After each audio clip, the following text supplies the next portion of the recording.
नमस्कार दोस्तों, आज फिर एक बार हम द ब्रिलियंट कॉन्वेंट स्कूल कुसर में पहुंच चुके हैं। इस स्कूल में आज स्पीच के द्वारा बच्चों को चंद्रयान की जानकारी बताई जाएगी।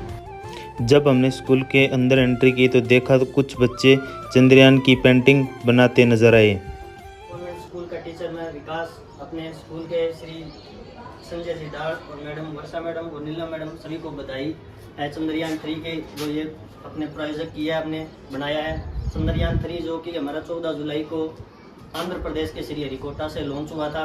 उसके बाद अपनी इतने दिन की यात्रा पूर्ण करते हुए वो चंद्रमा के सतह पे लैंड हुआ है कल 23 अगस्त को और उसके शाम को 6 बजे।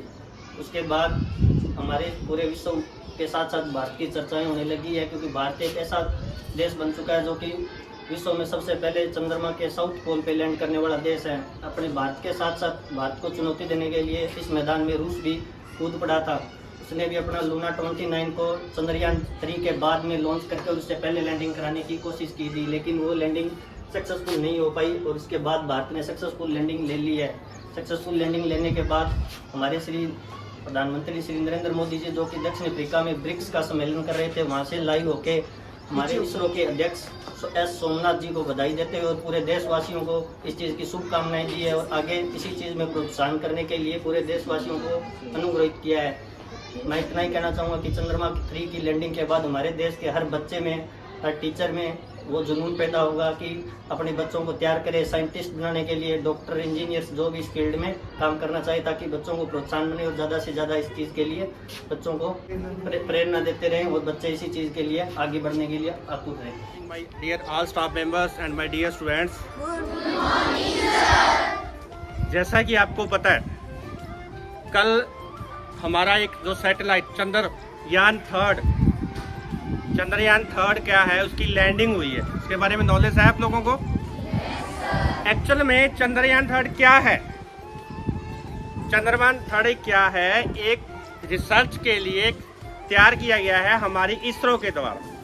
इसरो हमारी एक ऑर्गेनाइजेशन है जो कि मून के बारे में रिसर्च करती है। किसके बारे में रिसर्च करती है? मून के बारे में।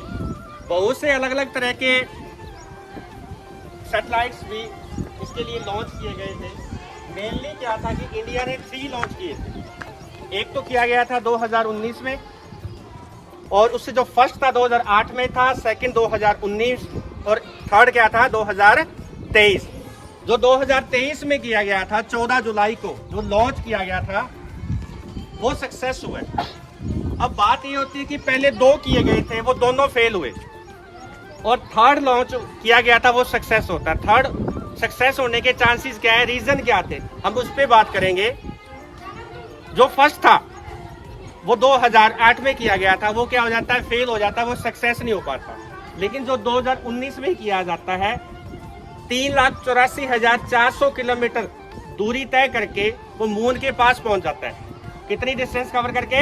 3,84,400 किलोमीटर वो डिस्टेंस कवर करके मून के पास पहुंच जाता है। जब वो लैंड करने की टाइम पे था, पोजीशन पे था, आधा किलोमीटर पीछे उसका सॉफ्टवेयर क्रैश होने की वजह से या सॉफ्टवेयर फेलियर होने की वजह से वो क्या हो जाता है, क्रैश हो जाता है। मतलब उसकी लैंडिंग नहीं हो पाई थी प्रॉपर वे से, सही तरीके से वो लैंड नहीं हो पाया था।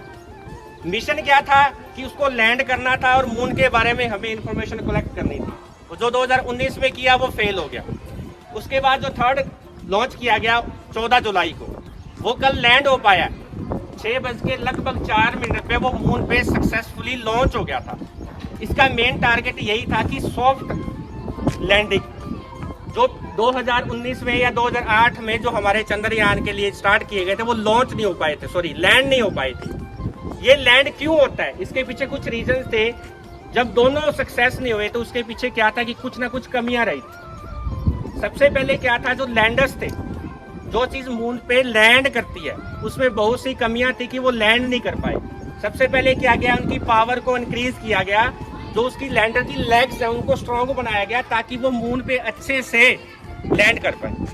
सेकंड पॉइंट क्या था, उसका इंजन, जो उसके अंदर इंजन यूज किया था वो पावरफुल नहीं था, जो कि 2019 में फेल हो गया। 2023 वाले में जो इंजन था उसकी ज़्यादा पावरफुल वाला इंजन यूज़ किया गया, जिसकी वजह से उसने अपनी ज़्यादा डिस्टेंस ट्रेवल की और वो जल्दी से की। थर्ड पॉइंट क्या आता है कि वेट। थर्ड पॉइंट क्या आता है? वेट। जो वेट था 2019 में जो लॉन्च किया गया था, उसकी जो पेलोड कैपेसिटी थी वो कम थी। क्या थी? पेलोड कैपेसिटी कम थी, मतलब उसके साथ वेट ज्यादा होने की वजह से वो प्रॉपर वे से लैंड करने में कहीं ना कहीं फेल हो गया। लेकिन जो 2023 में लॉन्च किया गया उसमें क्या, उसकी पेलोड पावर बढ़ा दी गई, जिसकी वजह से उसने अच्छे से उसको लैंड कर लिया। मेन प्रॉब्लम ये भी आती है कि उसमें इंस्ट्रूमेंट्स, जो 2019 में चंद्रयान था उसके जो इंस्ट्रूमेंट थे वो कम पावरफुल पे थे। मतलब जो चीज़ हमें चाहिए थी, जो हमारे पावरफुल इंस्ट्रूमेंट हमें चाहिए थे, वो प्रॉपर वहाँ से यूज़ नहीं कर पाए। उसमें क्या किया गया, उस इंस्ट्रूमेंट्स में एक तो उनकी पावर बढ़ाई गई और इनकी क्वांटिटी बढ़ाई गई। पहले के अकॉर्डिंग 2023 वाले में उसकी पावर बढ़ाने के बाद क्या है कि हम अच्छे से नॉलेज गेन कर सकते हैं मून के बारे में। इसका हमें फ्यूचर में बेनिफिट होने वाला है।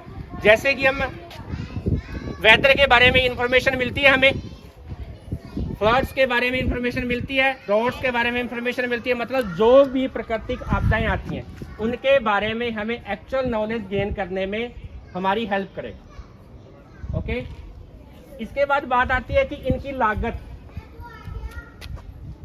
जो हमारा 2019 में लॉन्च किया गया था उसकी लगभग लागत थी 870 करोड़। कितनी थी? 870 करोड़ लागत से वो तैयार किया गया था, लेकिन फिर भी वो सक्सेस नहीं हो पा जाता। लेकिन 2023 में किया था उसकी लगभग लागत क्या थी? 6 करोड़ 70 लाख।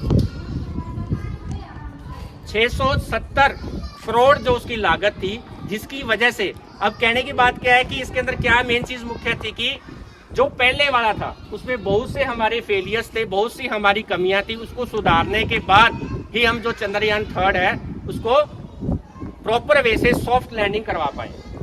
इसके लिए मैं आप सभी को कंग्रेचुलेशंस देता हूं।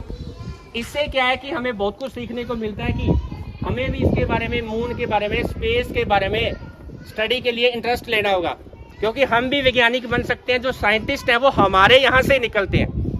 इसी से हम सभी को नॉलेज ये लेनी है कि हमें भी आगे, जरूरी नहीं है कि हम टीचर्स बन रहे हैं, डॉक्टर्स बन रहे हैं, इंजीनियर बने, इसके साथ साथ हमें साइंटिस्ट बनने के लिए भी प्रेरित होना है।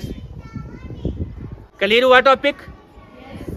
अब पता चला चंद्रयान क्या था और इसरो क्या है, एक हमारी ऑर्गेनाइजेशन है जो कि स्पेस के बारे में रिसर्च करती है।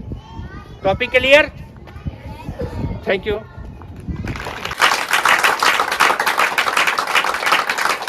Good morning, all of you. Good morning. My name is Yash. I study in the Brilliant Convent School, Kusar. Firstly, I have congratulated to India for the great opportunity of the Chandrayaan 3. We all know that the Chandrayaan 3 is launched on 14th July 2023.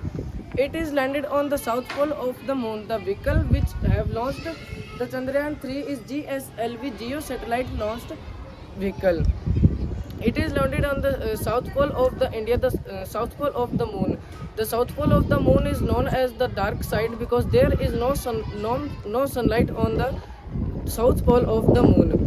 Now I would like to talk on the failure of the Chandrayaan 2. The Chandrayaan 2 is launched on 22nd July 2019.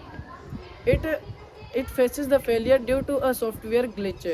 But we all know that the scientists of our ISRO and India do not never give up. They effort once more and the result will be positive. The Chandrayaan 3 has landed successfully on the south pole of the moon. So in last, I congratulate to India and our ISRO scientists for the great opportunity of Chandrayaan 3. Thanks and have a nice day.